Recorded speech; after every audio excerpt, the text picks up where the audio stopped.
ॐ नमो भगवते वासुदेवाय। द्वितीयोऽध्यायः। श्रीशुक उवाच। प्रलम्बबकचारुणतृणावर्तमहाशनैः मुष्टिकारिष्टद्विविधः पूतनाकेशिधेनुकैः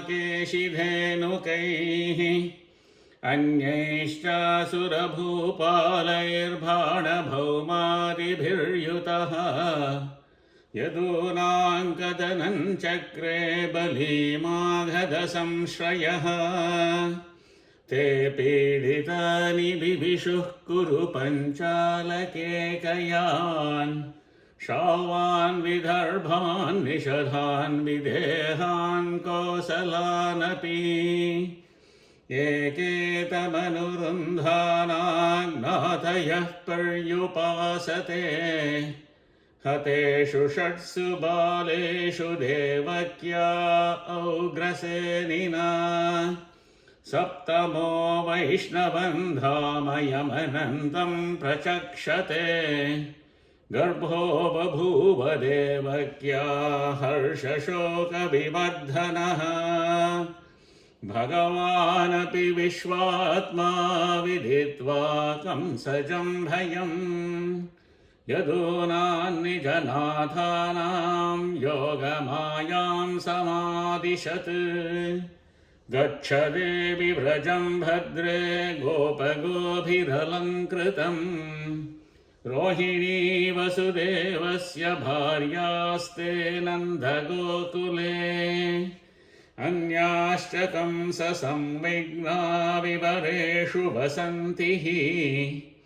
देवक्या जठरे गर्भं शेषाख्यन्धाभवामकम् तत्सन्निकृष्य रोहिण्या उदरे सन्निवेशय अथाहमंशभागेन देवक्याः पुत्रतमं शुभे प्राप्स्यामि त्वं यशोदायान्नन्दपत्न्यां भविष्यसि अर्चिष्यन्ति मनुष्यास्त्वां सर्वकामभरेश्वरीं धूपोपहारबलिभिः सर्वकामभरप्रदां नामधेयानि कुर्वन्ति स्थानानि च नरा भुवि दुर्गेति भद्रकालीति विजया वैष्णवीति च कुमुदा चण्डिका कृष्णा माधवी कन्यकेति च माया नारायणी शानी शारदेत्यम्बिकेति च गर्भसङ्कर्षणात्तं वै प्राहुः सङ्कर्षणं भुवि रामेति लोकरमणात् बलं बलवदुच्छ्रयात् सन्दिष्वैवं भगवता तथेथ्योमिति तद्वचः प्रतिगृह्य परिक्रम्य गाङ्गता तत्तथाकरोत् गर्भे प्रणीते देवक्या रोहिणी योगनिद्रया अहो विस्रंसितो गर्भ इति पौरा विचुक्रुषुः भगवानपि विश्वात्मा भक्तानामभयङ्करः आविवेशांशभागेन मन आनकदुन्दुभेः स बिभ्रत् पौरुषं धाम भ्राजमानो यथा रविः दुरासदोति दुर्धर्षो भूतानां सम्बभूवः ततो जगन्मङ्गलमच्युतांशं समाहितं शूरसुतेन देवी दधार सर्वात्मकमात्मभूतं काष्ठायथानन्दकरं मनस्तः सा देवकी सर्वजगन्निवासभूतानि तरान्नरेजे भोजेन्द्रगेहेऽग्निशिखे वरुद्धा सरस्वती ज्ञानखले यथा सती तां वीक्ष्य कंसः प्रभयाजितान्तरां विरोचयन्तीं भवनं शुचिस्मिताम् अहैष मे प्राणहरो हरिर्गुहान् ध्रुवं श्रितोऽयं न पुरेयमीदृशी किमद्य तस्मिन् करणीयमाशु मे यदर्थतन्त्रो न विहन्ति विक्रमम् स्त्रिया स्वसुर्गुरुमत्यावधोऽयं यशश्रियं हन्त्यनुकालमायुः स एष जीवन् खलु सम्परेतो वर्तेत योऽत्यन्तनृशंसितेन देहे मृते तं मनुषाः शपन्ति गन्तातमोऽन्तं तनुमानिनो ध्रुवम् इति घोरतमाद्भावात् सन्निवृत्तः स्वयं प्रभुः अस्ते प्रतीक्षंस्तज्जन्म हरेर्वैरानुबन्धकृत् आसीनः संविशंस्तिष्ठन् भुञ्जानपर्यटन्महीं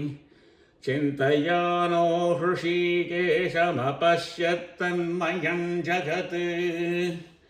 ब्रह्मा भवश्च तत्रैद्यमुनिभिर्नारदादिभिः देवैः सानुचरैः साकङ्गीर्भिर्वृषणमैडयन्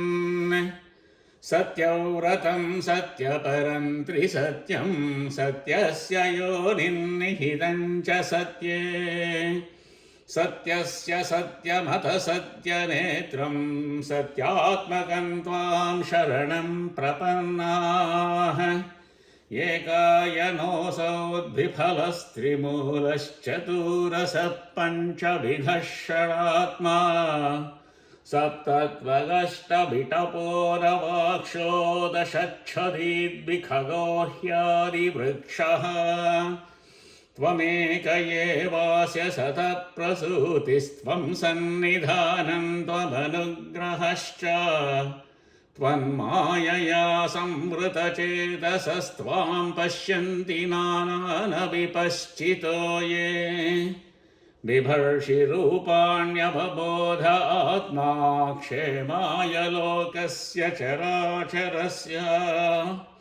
सत्वोपपन्नानि सुखावहानि सतामभद्राणि मुहुःखलानाम् त्वय्यम्बुजाक्षाखिलसत्त्वधाम्नि समाधिनावेशितचेतसैके त्वत्पादपोतेन महत्कृतेन कुर्वन्ति गोवत्सपदं भवाब्धिम्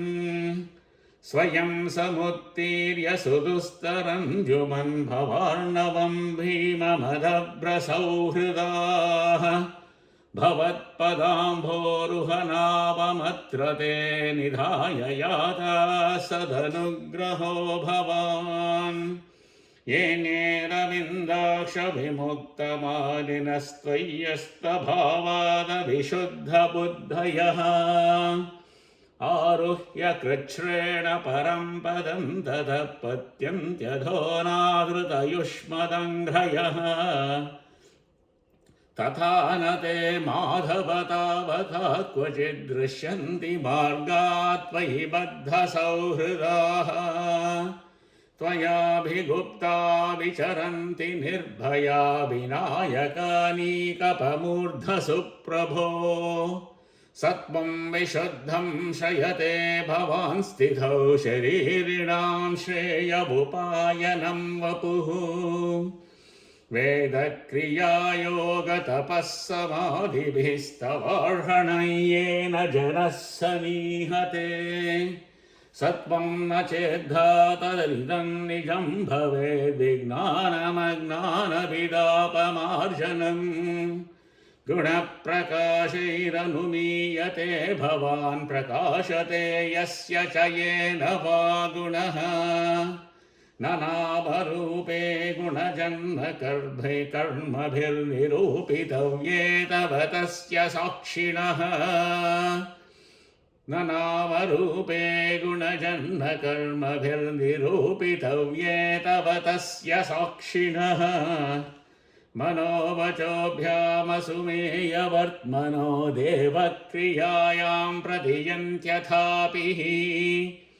मनोवचोभ्यामनुमेयवर्त्मनो देवक्रियायां प्रतियन्त्यथापि शृण्वन् गृणन् संस्मरयंश्च चिन्तयन् नामानि रूपाणि च मङ्गलानि ते क्रियात्सु यत्स्त्वच्चरणारविन्दयोरभीष्टचेतन भवाय कल्पते दिष्ट्या हरेस्या भवतः पदो भुवो भारोपनीतस्तव जन्मनेशितुः दिष्ट्याङ्कितां तत्पदकैः सुशोभनैर्द्रक्ष्यामगान्ध्यां च तवानुकम्पिताम् न ते भवस्येष भवस्य कारणं विना विनोदं वद तर्कयामहे भवो निरोधस्थितिरप्यविद्यया कृतायतस्त्वय्यभयाश्रयात्मनि मस्याश्वकच्छपलसिंहवराहंसराजन्यविप्रविबुधेषु कृतावतारः त्वं पासिनस्त्रिभुवनं च यतादुनेश भारं भुवो हरयदुत्तमवन्दनं ते दिष्ट्याम्बते कुक्षिगतः परः पुमानं शेन साक्षात् भगवान् भवायनः मा भूद्भयं भोजपतेर्मुमूर्षोर्गोप्ता यदूनां भविता तवात्मजः श्रीशुक उवाच इत्यभिष्टूय पुरुषं यद्रूपमनिदं यथा ब्रह्मेशानौ पुरोधाय देवा प्रतिययुर्दिवम्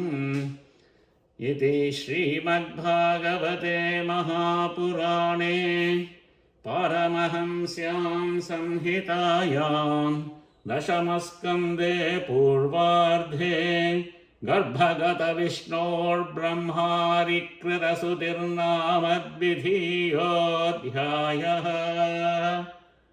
ॐ नमो भगवते वासुदेवाय।